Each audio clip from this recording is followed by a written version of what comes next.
के लिए हम लोग कुछ स्टडी करके लाए हैं, जिसमें सबसे पहले बिहार राज्य का ही आप देख सकते हैं। बिहार राज्य का लोक सेवक है, जिसमें स्पष्ट लिखा है भारत का नागरिक हो और साथ ही बिहार राज्य का स्थानीय निवासी हो। तो जब अन्य राज्यों के ये प्रावधान है कि उस राज्य में अगर नियोजन पर अधिकार पहला उस राज्य के निवासी को मिलता है, तो फिर झारखंड राज्य की ये दशा क्यों? आखिर यहाँ के हुक्मरान क्या चाहते हैं कि 40% सीधा आप ओपन कर रहे हैं, यानी अन्य राज्यों को भर रहे हैं, और 40% ओपन होने का मतलब वे लोग फिर ये और एक कॉलम ये है कि जो लोग यहाँ सरकारी नौकरियां करेंगे उनके बच्चे फिर आरक्षण के प्रावधान में आ जाएंगे। यानी आज जो लोग ओपन में आते हैं वे लोग फिर एक दिन 60 में आ जाएंगे। तो ये लूट केवल झारखंड में क्यों? फिर बिहार राज्य का एक शिक्षा का उसमें भी लिखा है ओनली बिहार कैंडिडेट्स अप्लाई। हर राज्यों का जो नियोजन पॉलिसी है कहीं ना कहीं उसी राज्य के लिए है। अब देखिए यहाँ हमारे यहाँ धड़ल्ले से 2-3 राज्यों के जाति आवासीय बनाए जाते हैं, लेकिन यहाँ स्पष्ट है बिहार तो सरकार क्या करते हैं कि अगर किसी प्रकार से कोई फर्जी जाति आवासीय बनाता है तो उस पर भी अनुमंडल पदाधिकारी सभी प्रखंड विकास पदाधिकारी को एक नोटिस जारी करते हैं कि अगर कोई गलत तरीके से जाति आवासीय प्रमाण पत्र निर्गत कराता है तो उस पर रोक लगाई जाए। उसके बाद आप देख सकते हैं ये फिर आपका बिहार सरकार नोटिफाइड करती है, जस्टिफाइड करती है कि भाई यहाँ का स्थानीय निवासी जो हो उसका क्या क्राइटेरिया हो सकता है। तो जिसमें आपका कॉलम है खतियान, दान पत्र, भूमि संबंधी दस्तावेज, भूमिहीनों को आवंटित संबंधित अभिलेख। और हम चाहते हैं कि झारखंड में भी, चूंकि हम लोग बिहार राज्य से अलग हुए हैं, तो झारखंड में भी जो स्थानीय नीति बने उसके आधार पर जो नियोजन नीति बने तो कहीं ना कहीं उन्हीं को आधार माना जाए। यहाँ की जो लोक कला है, संस्कृति है, भाषा है, उसको ऐड करते हुए इस राज्य को सुरक्षित करने के लिए उसे आधार मानते हुए और उसके पश्चात अगर नियोजन नीति को अगर प्रारूप को तैयार करते हैं तो इससे क्या होगा कि मैक्सिमम झारखंड राज्य की युवाओं को बेनिफिट मिलेगा। लेकिन अभी जो 60-40 की नीति आ रही है इसमें स्पष्ट क्या है कि 40% जो सीटें हैं वो पूरी तरह से अन्य राज्यों को चली जाएंगी, जिसमें पूरे भारत देश के लोगों को लाभ मिलेगा, जो कि कहीं ना कहीं झारखंड वासियों के साथ सौतेला व्यवहार होगा। आगे हम देख सकते हैं छत्तीसगढ़, बार बार लोग जिक्र करते हैं कि हम लोग झारखंड छत्तीसगढ़ उसी समय अलग हुआ है। छत्तीसगढ़ भी वही कहता है जो छत्तीसगढ़ का स्थानीय निवासी हो, लेकिन झारखंड का जो वैकेंसी उसमें लिखा होता है भारत का नागरिक हो। आप एक एक करके पलट सकते हैं। ये मध्य प्रदेश का है, मध्य प्रदेश में भी एक लाइन लिखा है कि मध्य प्रदेश का स्थानीय निवासी होना अनिवार्य है। आप देख सकते हैं उड़ीसा का बात कीजिएगा तो बड़ा इंटरेस्टिंग रहेगा। उड़ीसा में तो बाहर के लोग माने एंट्री कर ही नहीं सकते। उसमें लिखा है कि he she must be able to read, write and speak Odia and have passed middle school examination with Odia as a language subject. और यहाँ तो 7वां क्लास की बात कहता है कि उड़िया लैंग्वेज को पास होना होगा। हर राज्य की कोई ना कोई बैरियर है जिससे कि वह अन्य राज्यों के अभ्यर्थी अगर इस राज्य में प्रवेश करते हैं, यहाँ के युवाओं के अधिकार को छीनने की चेष्टा करते हैं, तो राज्य क्या करता है, अपने राज्य की शक्तियों का प्रयोग करते हुए कोई ऐसा कानून का प्रावधान करता है जिससे कि मैक्सिमम लाभ उस झारखंड, मैंने कहने का मतलब है स्थानीय लोगों को मिले और बाकी जो अन्य राज्य के लोग हैं उनको एक बैरियर मिल जाता है। लेकिन झारखंड में बैरियर नहीं मिल रहा है, बल्कि झारखंड में अन्य अभ्यर्थियों को जो अन्य राज्य के हैं उनको मनोबल मिल रहा है। तो ठीक आज हम लोग चाहते हैं कि आज के प्रेस कॉन्फ्रेंस के माध्यम से, चूंकि अभी विधानसभा का सत्र टला हुआ है होली के लिए, तो जब विधानसभा का सत्र चले उस समय जब नियोजन की नीति बने तो इन मुद्दों पर ध्यान रखते हुए राज्य सरकार एक ऐसी पॉलिसी लेकर आए जिससे कि इस राज्य के युवाओं को ज्यादा से ज्यादा बेनिफिट मिल सके। अब देखिए हमने बिहार का पॉलिसी दिखाया कि बिहार में नियोजन नीति कैसी बनती है, मध्य प्रदेश, उड़ीसा, छत्तीसगढ़ की दिखाई। अब जरा देखिए ये झारखंड की पॉलिसी है। यहाँ कहीं नहीं लिखा है कि झारखंड का निवासी हो, यहाँ आपका कॉलम में लिखा है कि भारत का नागरिक हो। तो ये सवाल ये बनता है कि इतना बड़ा दुर्भाग्य इसी राज्य के साथ किया। यहाँ भारत का नागरिक हो, यहाँ कोई कॉलम ही नहीं है कि झारखंड राज्य का निवासी हो, जबकि आपके सामने मैंने एक एक करके तमाम डॉक्यूमेंट्स को रखा जिसमें स्पष्ट लिखा है कि मध्य प्रदेश का निवासी हो, उड़िया भाषा का ज्ञान होना चाहिए, 7वां उड़िया लैंग्वेज के साथ पास करना चाहिए, बिहार राज्य का निवासी हो, छत्तीसगढ़ राज्य का निवासी हो। लेकिन जब झारखंड की वैकेंसी की बात आती है यहाँ स्पष्ट लिखा हुआ है भारत का नागरिक हो। ये दोहरी राजनीति और ये दोहरी मानसिकता हमारे राज्य के साथ ही क्यों? अब यहाँ देखिए कि एक झारखंड के अभ्यर्थी थे जिनका काउंसलिंग रद्द किया जाता है बिहार में, यह कहते हुए कि इनका अस्थायी निवासी ये झारखंड के हैं। तो क्या झारखंड सरकार के पास ऐसा कोई साहसिक फैसला है, इनके पास कोई डिसीजन मेकर है जो इस प्रकार का डिसीजन ले सके कि जो अन्य राज्यों के अभ्यर्थी हैं जो दोनों राज्यों में मैंने लाभ ले रहे हैं, दोनों राज्यों में अपना लाभ ले रहे हैं, उनको इस प्रकार का कोई नियम बनाकर उनकी स्थानीयता को रद्द कर सके, उनके नियोजन को रद्द कर सके। यहाँ देख सकते हैं झारखंड के एक साथी हैं जो कोल्हान प्रमंडल से हैं, उन्होंने आपका जमुई में जॉब कर रहे थे, सरकारी जॉब कर रहे थे, लेकिन वहाँ क्या किया जाता है, उनको निरस्त किया जाता है क्योंकि स्थानीय निवासी झारखंड के हैं। उसके बाद सबसे महत्वपूर्ण विषय चर्चा का यह है कि 1932 के आधार पर जो नियोजन नीति की चर्चा की गई थी जिसे राज्यपाल ने लौटाया यह कहते हुए आपका AR की रिपोर्ट 1970 का हवाला दिया। सुप्रीम कोर्ट 422 का संख्या का उन्होंने हवाला देते हुए उस रिपोर्ट को उस विधेयक को वापस किया। लेकिन माननीय राज्यपाल महोदय शायद वे अपडेट नहीं है क्योंकि 1970 का हवाला दे रहे हैं। वे अगर अपडेट होते हैं तो उनको जानकारी होना चाहिए 2009 में 1970 के लगभग 39 साल बाद सुप्रीम कोर्ट का कहना है कि जो लोग अपने मूल राज्य को छोड़कर अन्य राज्यों में जा बसे हैं उन्हें जाति के आधार पर किसी भी माने अन्य राज्यों में आरक्षण का लाभ में दावा नहीं कर सकते हैं। यही नहीं, आपका पटना हाईकोर्ट भी कहती है कि 2 राज्यों में कोई भी व्यक्ति स्थानीय होने का दावा नहीं कर सकता है। चंडीगढ़ का भी जो 2000 का रिपोर्ट है चंडीगढ़ न्यायालय का, उसमें भी यही बात कही गई, कोई एक व्यक्ति 2 राज्यों में स्थानीय निवासी होने का दावा नहीं कर सकता है। तो मेरे हिसाब से माननीय राज्यपाल महोदय उनकी गरिमा का सम्मान करते हैं। उन्होंने ऑल इंडिया रिपोर्ट 1970 का हवाला दिया है और 1970 कहीं ना कहीं बहुत पुराना बात वे कह रहे हैं। उन्हें 2009, 2002, 2013 इत्यादि को पढ़ना चाहिए, अध्ययन करना चाहिए। तो उसके बाद अगर इस विषय पर वो चर्चा करते हैं तो शायद मेरे हिसाब से बढ़िया रहता। और उसके बाद एक सबसे महत्वपूर्ण विषय आप देख सकते हैं कि भाषा का बैरियर को यहाँ समाप्त किया जा रहा है। यहाँ जो भाषा कल्चर है उसको समाप्त किया जा रहा है। इससे क्या होगा कि अन्य राज्य के जो अभ्यर्थी हैं उन्हें आसानी से इस राज्य में प्रवेश मिल जाएगा। सबसे पहली बात कि झारखंड के लोग थोड़ा सा समझ नहीं पाते हैं कि भाषा का महत्व क्या है, लोक का संस्कृति का महत्व क्या है। इसका उदाहरण हम आपको देना चाहेंगे कि जैसे कि इस बार का जो जेपीएससी का परीक्षा था उसमें एक सेंद्रा शब्द का जिक्र किया गया। सेंद्रा क्या है? उससे क्या है कि जो मैक्सिमम स्टूडेंट अगर बाय द वे अगर कोचिंग क्लासेस में नहीं भी गए हैं तो सेंद्रा को जानते हैं। वहां और एक शब्द था आपका पहला का, कि पहला क्या है। तो इससे क्या है, अगर इन सब चीजों को अगर आप लोक संस्कृति को बैरियर से हटा दे रहे हैं, आप भाषा को अगर बैरियर से खत्म कर दे रहे हैं, तो इससे क्या होगा कि मतलब अन्य राज्यों के जो अभ्यर्थी हैं उन्हें रोकने का चांस ही आप खत्म कर दे रहे हैं। लेकिन अगर भाषा को बैरियर के तौर पर अगर आप इस्तेमाल करते हैं तो अन्य राज्य के अभ्यर्थियों को नहीं मालूम है कि कर्म कई दिन का होता है, सरहुल का बनाने का तरीका क्या होता है। तो अभी क्या है, सचिव महोदय का स्टेटमेंट देख रहे थे, उन्होंने तो भाषा संस्कृति का जो सिलेबस है यानी जो भी है इनको अप्लाई किया जा सके एग्जामिनेशन में, इसको तो डिलीट कर दिया गया, संशोधन की बात ही नहीं कही गई, उन्हें डिलीटेड किया गया है। यानी अभी जो अभी एग्जाम होंगे उनमें जो झारखंडी कल्चर है उसके बारे में झारखंड के स्टूडेंट को पढ़ने को नहीं मिलेगा। और नहीं मिलेगा इसका मतलब ऑल ओवर इंडिया के लोग आसानी से इस राज्य में प्रवेश कर सकते हैं। तो हमारे आज के प्रेस कॉन्फ्रेंस का उद्देश्य यही है कि 60-40 जो नीति लेकर आई है और ये जो राज्य सरकार कह रही है 2016 की नीति है, तो अगर 2016 की नीति लेकर आना था तो 2016 की सरकार लेकर आई थी। 2016 की सरकार को अगर राज्य की जनता ने नकारा, उसे अगर सत्ता से पदस्थापित किया, हटाया, तो उसमें एक कारण यह भी था 60-40 की नीति। इसका प्रभाव क्या था, जो 2016 में टीचर की बहाली हुई थी जिसमें जो अपेंड का जो कोटा था उसमें 75% जो शिक्षक थे वह मैक्सिमम अन्य प्रदेशों से बने थे। अभी आप देख सकते हैं 2022 की बात करें, जो बिरसा मुंडा की जयंती के अवसर पर, झारखंड स्थापना दिवस के अवसर पर जो इंजीनियर की बहाली की गई थी उसमें 96% जो अपेंड का कोटा था उसमें 96% अभ्यर्थी अन्य राज्यों के हैं। तो अगर इसी प्रकार चलता रहे, इसी प्रकार अगर झारखंड के नियोजन पर, झारखंड के साधन संसाधनों पर अन्य राज्यों का दबदबा बढ़ता रहे, तो मेरा मानना है आने वाले कुछ सालों में झारखंड नग्न हो जाएगा, झारखंड के लोग हाशिए पर चले जाएंगे। और राज्य सरकार को समझ में आना चाहिए कि राज्य की शक्तियां भी है, इनके पास अनुसूचित 7 सुरक्षित है, जिसका ये प्रयोग करते हुए अपने राज्य के अभ्यर्थियों के लिए नियोजन की जो पॉलिसी है उसमें उन्हें प्राथमिकता दे सके। और आप खुद 2004 में जाके देख सकते हैं कि राज्य के पास कितना पावर है। इसी राज्य में 2004 में जब प्राइमरी टीचर की वैकेंसी ली गई थी तो उसमें ऑल ओवर इंडिया में डीएलएड मांगा गया था, लेकिन झारखंड राज्य में बीएड मांगा गया था इसी राज्य में। यानी राज्य के पास अपनी शक्तियां हैं, लेकिन मुझे समझ में नहीं आता है कि वर्तमान में जो झारखंड सरकार चल रही है ये किन के अनुसार चल रही है। इन्हें राज्य शक्ति का कोई आभास भी नहीं है कि राज्य शक्ति भी कुछ है, कि राज्य सरकार अपनी शक्तियों का प्रयोग करते हुए कुछ विधेयक बना सकती है जिसमें केंद्र की सहमति ना ली जाए। और राज्य का जो नियोजन का मामला है वो राज्य शक्ति का मामला है, अनुसूचित 7 का मामला है, अनुच्छेद में राज्य सूची के 41 का मामला है। उसका प्रयोग करते हुए, उस शक्ति का हवाला देते हुए राज्य के युवा जो आज मैंने काफी दिनों से संघर्ष कर रहे हैं उनको हित में कानून बना सकते हैं। लेकिन आज हिटलर ने जो बात कही थी कि जनता को इतना निचोड़ दो कि जिंदा रहना विकास समझे, उसी कंडीशन में आज राज्य के युवा हैं। एक तो कई सालों से वैकेंसी आई नहीं है, तो 60-40 नहीं, यहाँ अगर 50-50 की वैकेंसी दे देंगे तो बहुत सारे युवा कहेंगे भाई किसी तरह एग्जाम में बैठने दो। लेकिन उनमें दूरगामी सोच नहीं है। दूरगामी सोच नहीं होने का परिणाम क्या होगा, आप तो किसी प्रकार ये वैकेंसी को भर लेंगे, लेकिन अगले जब वैकेंसी आएंगी तो वही व्यक्ति जो आज ओपन टू ऑल में आपके साथ आ रहे हैं वो झारखंडी निवासी हो जाएंगे। क्योंकि ये भी एक कॉलम है कि जो यहाँ सरकारी नौकरियों में आएंगे उनके बच्चे यहाँ आरक्षण का लाभ लेंगे। तो इसलिए आज प्रेस कॉन्फ्रेंस के माध्यम से, लोकतंत्र के चौथे स्तंभ के माध्यम से 3.25 करोड़ झारखंड की जनता और झारखंड सरकार को संदेश होगा कि अभी जो विधानसभा का सत्र होली के बाद फिर से प्रारंभ होगा उसमें आप कोई ऐसा विधेयक लेकर आए नियोजन नीति को लेकर, और भाषा के बैरियर को आप समाप्त नहीं कर सकते हैं। आप किसी भी राज्य में चले जाएं, जिन राज्यों में भाषा एक आइडेंटिटी के तौर पर है और उन राज्यों को संरक्षण के लिए कहीं ना कहीं भाषा को बैरियर के तौर पर इस्तेमाल किया जाता है। लेकिन आप अगर भाषा के बैरियर को समाप्त करते हैं, कितना दुर्भाग्य का विषय। एक मुझे लगता है एक बहुत कम पढ़ा लिखा छात्र इस बात को समझ सकता है। मुझे लगता है जो पढ़े लिखे नहीं भी है वे लोग जान सकते हैं कि आज कितनी दुर्गति इस राज्य की है। आप अंग्रेजी को क्षेत्रीय भाषा में शामिल कर रहे हैं, हिंदी उर्दू आपका मन को लेकर आप क्षेत्रीय भाषा में शामिल कर रहे हैं, कितना दुर्भाग्य का विषय है।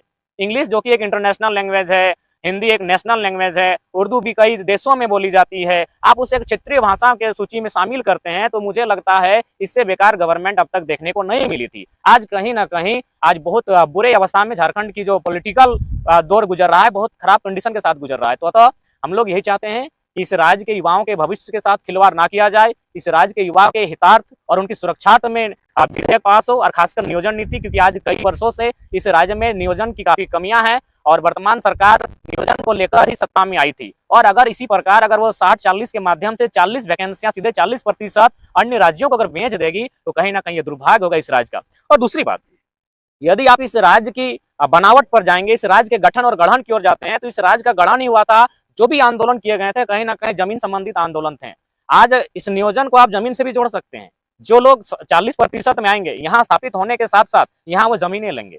जमीनें लेने के साथ साथ क्या होगा, वोटर आईडी यहाँ बनेगा, आधार कार्ड यहाँ बनेगा, और फाइनली एक दिन ऐसा होगा कि पॉलिटिकल डैमेज होगा। उसका मैंने ताजा उदाहरण है कोयलांचल का क्षेत्र, धनबाद, झरिया, बेरमो, बोकारो। आज अन्य राज्यों के लोग जो रहने बसने आए, यहाँ उनकी तादाद इतनी बढ़ गई है कि आज कह सकते हैं वो 2 राज्यों में वोटर आईडी कार्ड के माध्यम से सरकार भी बना रहे हैं, अपने विधायक भी चुन रहे हैं, और फाइनली झारखंड के लोगों के जो अधिकार हैं, राइट्स हैं, उनको कहीं ना कहीं पूरी तरह से नेस्तनाबूद कर रहे हैं। तो आज झारखंड के युवाओं को विशेषकर इस 60-40 की नीति के विरोध में अपने स्वर को बुलंद करना होगा, और इतना जोरदार बुलंद करना होगा कि इसी सत्र में, ये जो सत्र आपका 12 तारीख के बाद शायद संभावना है फिर से प्रारंभ होगा, उसी सत्र में नियोजन नीति झारखंड के हित में जिस प्रकार से हो, भाषा को बैरियर बनाकर, खतियान को बैरियर बनाकर झारखंड के युवाओं के हितमर बने, इसके लिए आज युवाओं को एक स्वर में आवाज को बुलंद करना होगा।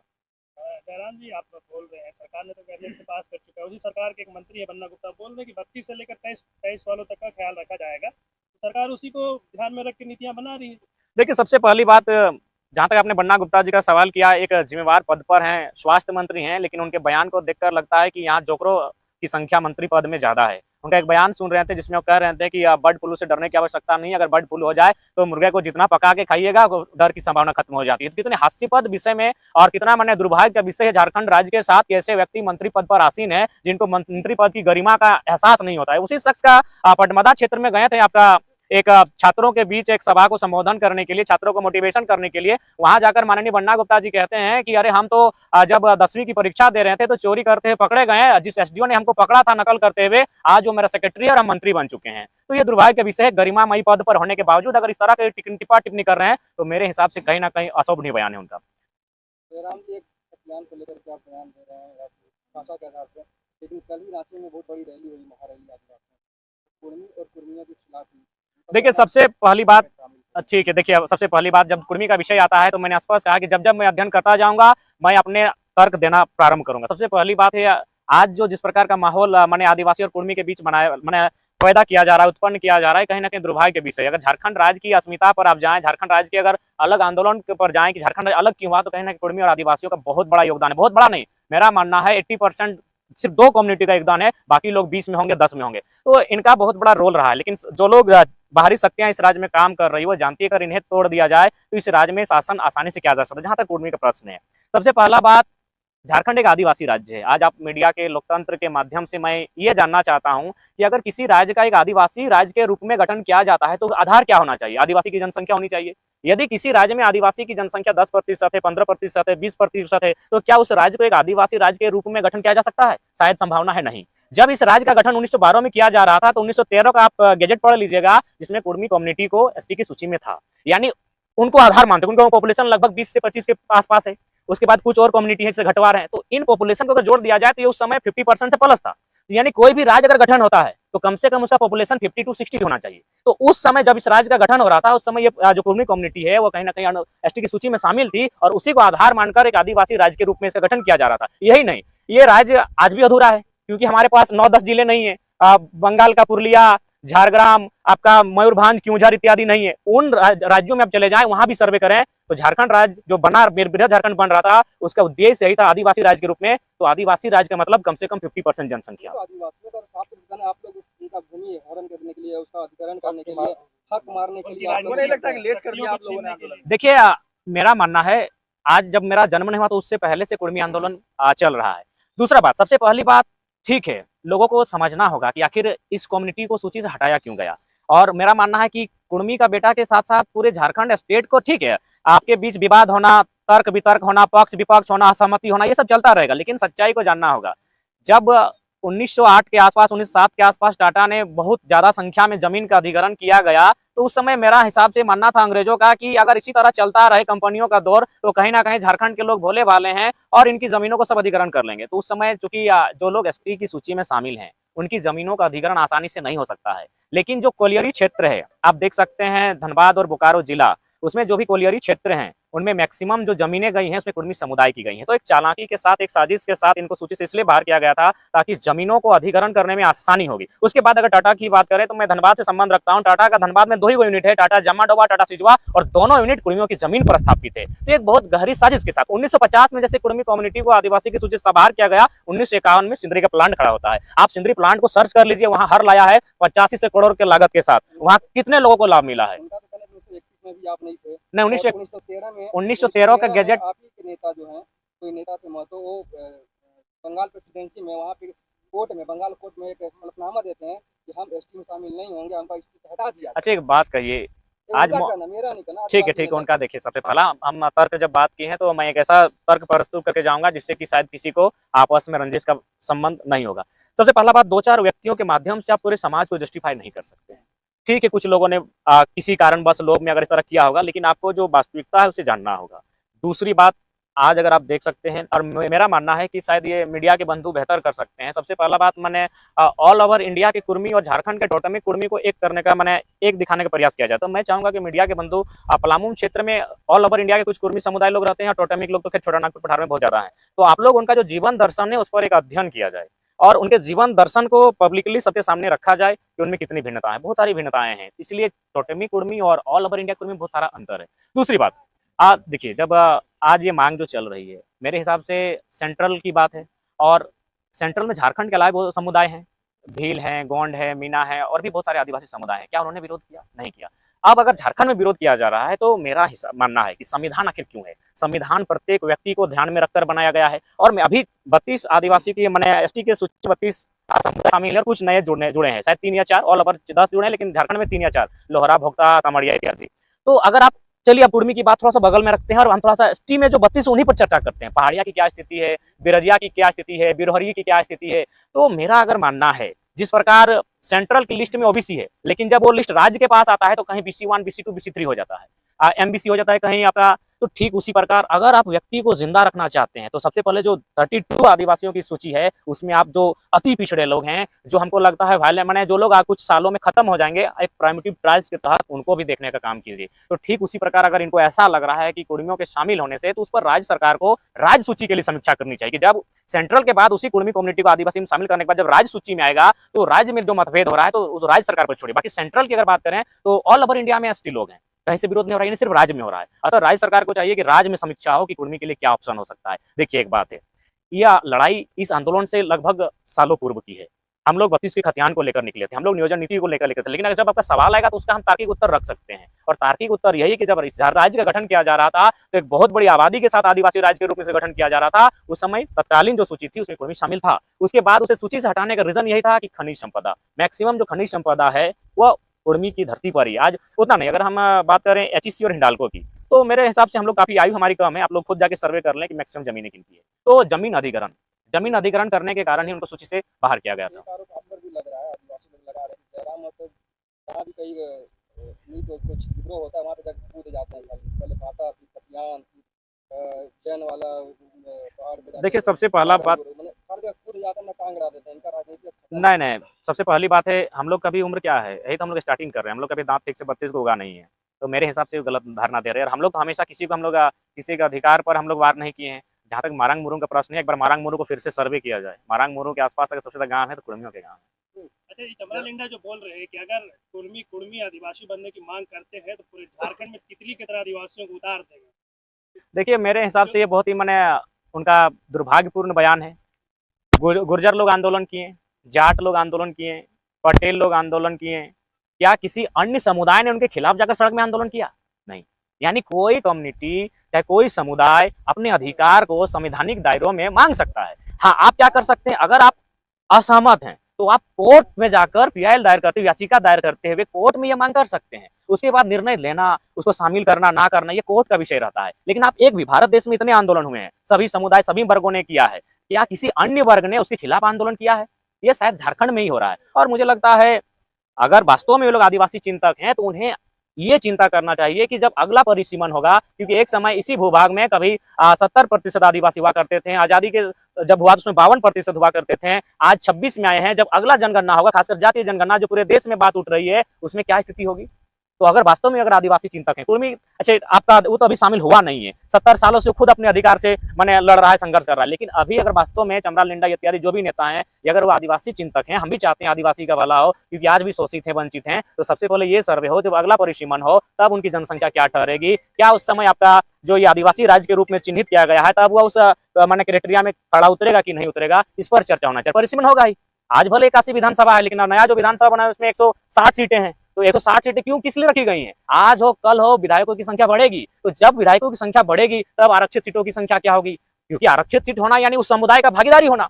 अब जिस सीट में मान के चलिए अगर एससी समाज दवा करेगा और उसमें अगर एससी समाज के लोग नहीं रहेंगे, क्या सीट उसको आरक्षित दिया जाएगा? नहीं दिया जाएगा। तो इसलिए अगर उनको चिंतन करना है तो जो लोग नष्ट हो जा रहे हैं पहले उन पर चिंतन करना चाहिए कि पहाड़िया लोग कहाँ हैं, असूरी लोग कहाँ हैं, बिरजिया लोग कहाँ हैं, उनकी क्या स्थिति है। 32 में भी जो है मेरा मानना है कि 3200 को भी एक साथ आप नहीं रख सकते हैं। राज्य सूची की अगर बात कही जाए तो जो 32 आज माने और मान के चलिए 35 हो चुके हैं, उनको भी आप एक साथ नहीं रख सकते हैं। तो संविधान का मतलब है किसी को नुकसान नहीं होना, संविधान का मतलब है सबको अधिकार मिलना। तो संविधान को यानी सरकारों को सोचना चाहिए कि सभी वर्गों को उनके अधिकार से वंचित ना किया जाए। जहां तक कुर्मी का प्रश्न है, वह आरक्षण के लिए नहीं, वो संरक्षण के लिए लड़ रहा है। उसकी लड़ाई संरक्षण की है, क्योंकि अगर आज वो संरक्षण की आवाज नहीं उठाता है तो आने वाले 20 सालों में आप देखिएगा सबसे ज्यादा जमीन किन्हीं की संकट में आएगी तो कुर्मियों की आएगी। आप देख सकते हैं यही आपका जो ये सड़क चौड़ीकरण हुआ आपका और मांझी से जो निकला है, देखिए किनका घर मकान ज्यादा टूटा है। ये जो आपका रिंग रोड घुमा चारों तरफ, उसमें भी आप देख लीजिए।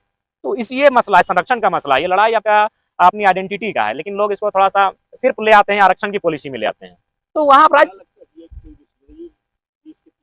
देखिए इस पर भी अध्ययन करना होगा, क्योंकि मुझे जानकारी नहीं है कि आखिर इसको लड़ाने के पीछे किनका हाथ है, लेकिन मैंने जो तर्क रखा आप उस तर्क को खारिज नहीं कर सकते हैं। अगर उन्हें सूची में हटाना, सूची में रहना, आदिवासी राज्य की मांग करना क्यों हुआ था?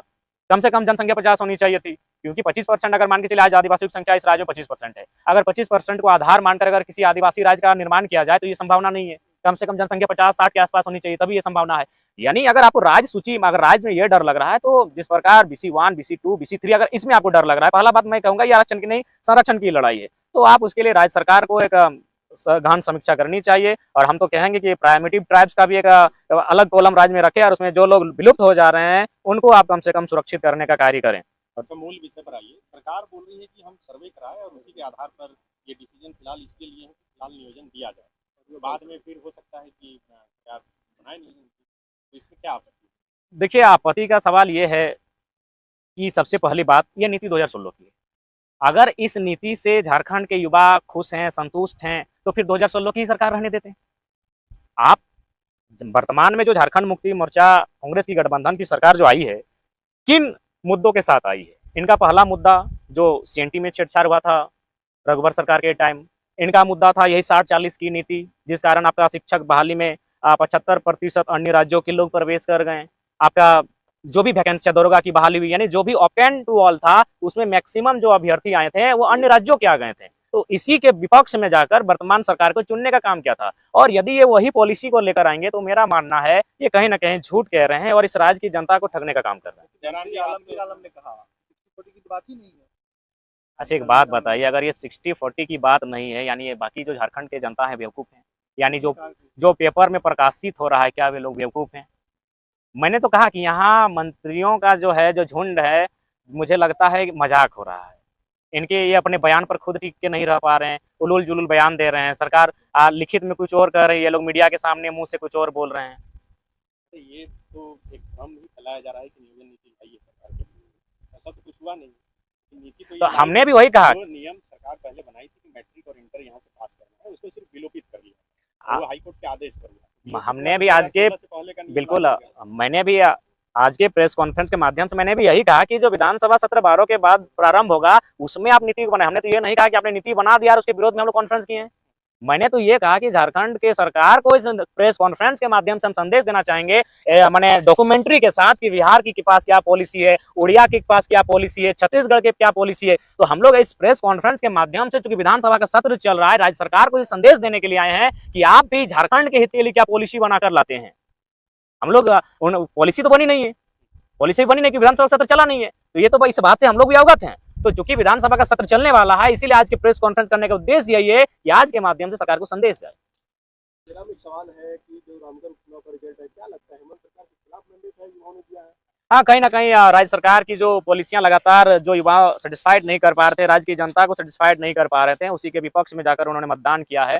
और मुझे लगता है अगर यही रवैया रहा तो शायद 2024 में एक बहुत बड़ा बदलाव देखने को मिलेगा। लेकिन दुर्भाग्य ये है कि इस राज्य में अगर जेएमएम से लोग नाराज होते तो फिर जाके एनडीए के पास चले जाते हैं, एनडीए से नाराज होते हैं तो यूपीए के पास चले जाते हैं। यानी मेरे हिसाब से राज्य की जनता को 2024 का जब चुनाव हो उसमें तीसरे विकल्प को तराशना होगा, और नहीं तो फिर ये फुटबॉल के मैच की तरह होगा, गेंद एक बार उस रडार में जाएगी, उधर से किक इधर किया जाएगा और फाइनली इस राज्य की जनता फुटबॉल की तरह खेलती रह जाएगी और मैंने इधर से उधर लुढ़कती रह जाएगी। युवा चाहते हैं जयराम मत युवाओं की बहुत सारी कमेंट्स आते हैं। तीसरा विकल्प देने का तो मौका था, लेकिन जयराम जी आप तो नहीं दिए। देखिए, सबसे पहला बात है कि हम लोग पहले ही बोले कि हम लोग जो भी करेंगे कहेंगे 2024 में ही प्रेस होगा। उपचुनाव और साल 1.5 साल के लिए हम लोग रिस्क नहीं लेना चाहेंगे, ना हम लोग इंटरेस्ट लेना चाहेंगे। जो भी होगा 2024 में ही होगा। जो युवा है वो कहीं ना कहीं लड़ने की, पैसा देकर चुनाव लड़ने की स्थिति में नहीं है। और दूसरी बात, 2024 का जो चुनाव होगा उसमें केवल पढ़े लिखे युवा नहीं चाहिए, बल्कि ऐसे युवा चाहिए जो अपने प्राणों की आहुति दे सकें। इसलिए इस बात को मैं कह रहा हूँ कि मैं एक पीएचडी का छात्र हूँ और मैं झारखंड के भविष्य को देख पा रहा हूँ। क्या देख पा रहा हूँ? आज हम लोग भाषा की बात कर रहे हैं, इसीलिए हमारा सामना माफियाओं से नहीं हुआ है। आज हम लोग खतियान की बात कर रहे हैं, इसलिए हमारा सामना माफियाओं से नहीं हुआ है। लेकिन आपको जानकारी होना चाहिए, ये झारखंड खनन और इंडस्ट्रियल बेल्ट में आता है। जब हम लोग कंपनियों में, कोयला के खदानों में एंट्री करेंगे, उस समय हमारा सामना कोयल माफियाओं से होगा, उस समय हमारा सामना यूपी बिहार के शूटरों से होगा। तो इसलिए अब अगर 2024 में कोई युवा इस आंदोलन के माध्यम से विधायक बनने का ख्वाब देखे हैं तो मैं मानना चाहूँ, मेरा उन्हें संदेश होगा, अपने आप के सर पे मौत का कफन बांध कर आए। क्योंकि ये बात मैं इसलिए कह रहा हूँ कि हाल फिलहाल माननीय मुख्यमंत्री का जो एक रिलेशन में बहन का विवाह था, उसमें कंपनी ने 80 लाख फाइनेंस किया था और वही कंपनी अभी कोल्हान के क्षेत्र में सबसे ज्यादा जमीन लूटने का काम कर रही है। तो बताइए, माननीय मुख्यमंत्री के खिलाफ कैसे जाएंगे? आप देख सकते हैं, आपका बड़का गांव के क्षेत्र में जो कर्णपुरा कोल ब्लॉक से, वहां 35 कोल ब्लॉक्स आवंटन किए गए हैं। बताइए, 35 कोल ब्लॉक, 235 गांव आते हैं, 5 गांव को छोड़कर बाकी 230 गांव विस्थापित हो जाएंगे। तो इस पर कौन सी सरकार उसके सामने जाएगी? क्योंकि पूंजीपतियों का सामना करना आसान नहीं है। पूंजीपतियों का सामना निर्मलदा नहीं कर पाए। आपको क्या लगता है निर्मलदा क्या झारखंड अलग राज्य?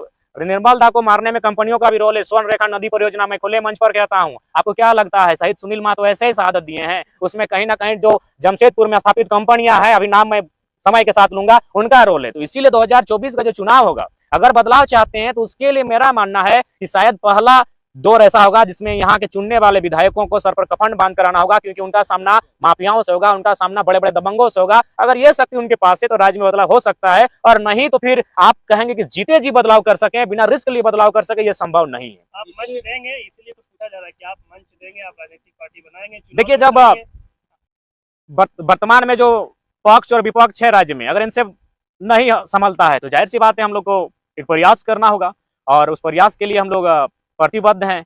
निश्चय ही 2024 में इस उलगुलान के माध्यम से एक बदलाव देखने को मिलेगा। लोकसभा और विधानसभा दोनों इस चुनाव में ट्रेलर लोकसभा में ही दिखेगा। लेकिन एगो सवाल हमर इंदे आओ, अभी देख दादा भाई का लगल हो, हम तो 15-20 राज्य में काम करके आइलियो इंदे, बड़ी भाषा जानो यो, झारखंडी कितना बाहर में आते, अभी जो तमिलनाडु में भाई लगल हो, हमरो वर्कर हुआ कौन करके दे बोला हम इतना। देखिए, सबसे पहली बात, बिल्कुल आज जो भी हम लोग हिंसा के पक्षधर में नहीं है। हम लोग भी चाहते हैं कि जो तमिलनाडु में जो भी न्यूज वायरल हो रहा है उसमें कितनी सच्चाई है, उस पर जांच पड़ताल हो, और कहीं ना कहीं कुछ तो सच्चाई है। तो इस पर हम लोग हिंसा के सहमति नहीं है, लेकिन वहाँ केंद्र सरकार को हस्तक्षेप करते हुए हमारे जो मजदूर हैं कुशल वापस लाने का कार्य करे, और साथ ही साथ जब वो मजदूर वापस चले आए तो राज्य सरकार को चाहिए कि उनके लिए ज़्यादा से ज़्यादा रोजगार के अवसर उपलब्ध कराए जा सके। और ये संभव है, ऐसा नहीं कि संभव नहीं है। मैंने आपको कई बार मीडिया के माध्यम से मैंने रोजगार के अवसर का चर्चा किया है। झारखंड एक पर्यटन के क्षेत्र में बहुत ज्यादा हमारे यहाँ मैंने सड़क बिछा हुआ है, यानी परिवहन के रूप में, पर्यटन के रूप में, कृषि के रूप में बहुत सारे स्कोप हैं जिनमें झारखंड, आखिर हमारे मजदूर वहाँ क्या करते हैं? केरल में जाके मछली पालते हैं, केरल में मछली पालते हैं ना। हमारे मजदूर आखिर क्या करते हैं? वहाँ जाके टावर लाइन में काम करते हैं। वहाँ तो कोई भी अफसर बनने नहीं गए हैं, मजदूरी करने गए हैं। 12 लाख लोग मजदूरी करने गए हैं। तो यदि झारखंड सरकार, अगर झारखंड राज्य में पर्यटन, परिवहन, कृषि को अगर बढ़ावा देते हैं, अन्य कुछ उद्योगों को, छोटी छोटी कुटीर उद्योगों को बढ़ावा देते हैं अगर कार्य करे तो संभव है। और ऐसा नहीं कि इनके पास बजट में पैसा नहीं है। ये लोग खतियानी यात्रा करते हैं, जोहार यात्रा करते हैं, अश्लील यात्रा करते हैं, तब तो पैसा आता है। अभी होली में लाखों का खर्चा उड़ रहा है, तब तो पैसा आ रहा है। अगर राज्य सरकार मिशन के साथ कार्य करे तो हमारे मजदूरों को हमारे राज्य में ही काम मिल सकता है। और फिलहाल हम लोग यही कहना चाहेंगे कि सभी राज्यवासियों को उस राज्य में पहला अधिकार होता है। आखिर कोई अगर मजदूरी करने के लिए बाहर गया है तो परिवार के लिए गया है। परिवार अगर उसका राज्य में है और वह किसी गैर राज्य में है तो कहीं ना कहीं उस राज्य सरकार पर एक चुनौती का बड़ा प्रश्न होता है कि आखिर उसने इस राज्य के गठन में क्या किया। तो इसलिए मेरा मानना है राज्य सरकार को राज्य के हितार्थ के लिए कार्य करना चाहिए। दूसरा तीसरा विकल्प क्या बात कर रहे हैं? आपने बीच में खबर सुना होगा आपको लेकर के क्या कुछ टिप्पणियां की गई थी एक पूर्व विधायक के द्वारा, अपने बच्चा का भी शब्द का इस्तेमाल किया है। नहीं, ठीक है, बच्चा कहा तो कोई गलत नहीं कहा, हम लोग हैं बच्चा, लेकिन इसका मतलब ये नहीं भगत सिंह भी बच्चे थे, अशफाक उल्ला खान भी बच्चे थे, खुदीराम बोस भी बच्चे थे। बच्चा है इसका मतलब नहीं आपसे बेहतर हम लोग जानकारी रखते हैं। आपके पास उम्र का ज्ञान है, हम लोग के पास छोटी सी उम्र में विजन है, हम लोग के पास पीएचडी के छात्र हैं, हम लोग दूर दूर की सोचते हैं कि दूर में झारखंड के साथ क्या होने वाला है। और आप लोग देख ही रहे हैं, लड़ा ही रहे हैं। आप पहले लोग धर्म के नाम पे लड़ाते थे, आज झारखंड में ही माने समुदाय समुदाय को आप लोग लड़ा रहे हैं। बीच का रास्ता तैयार कीजिए।